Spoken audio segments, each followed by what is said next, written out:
علیکم ورحمۃ اللہ۔ پیارے بھائی، آپ کا سوال ہے عدنان، استخارہ کرنے والا خود ہی کرے گا، مولوی سے نہیں کروائے گا۔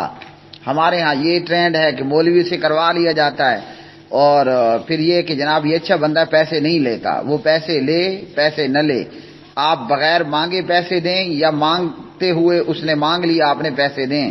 کسی اور سے استخارہ کروانا غلط ہے۔ استخارہ کرنے والا سمجھتا ہے کہ مجھے خواب آئے گا، خواب میں اچھا برا معلوم ہوگا، یہ بھی غلط ہے۔ یا استخارہ جس سے کروایا اس نے کہا آپ کر لیں، میں نے اچھا خواب دیکھا ہے، یہ بھی غلط ہے، جھوٹ ہے۔ استخارے کے تعلق سے کہا جاتا ہے کہ رات کو سونے سے پہلے کرنا ہے، یہ بھی غلط ہے۔ سادہ سمپل سا طریقہ ہے، مکروہ ممنوع اوقات کے علاوہ کسی بھی وقت میں آپ 2 رکعت نماز پڑھ لیں اور اس کے بعد اللہم انی استخیرک بعلمک یہ مسنون دعا پڑھ لیں، آپ کا استخارہ ہو گیا۔ اب ہوگا کیا؟ اب ہوگا یہ ہوگا، وہ کام آپ کے لیے بہتر ہوگا تو ہو جائے گا، بہتر نہیں ہوگا تو نہیں ہوگا، اور جو بہتر ہوگا وہی ہوگا۔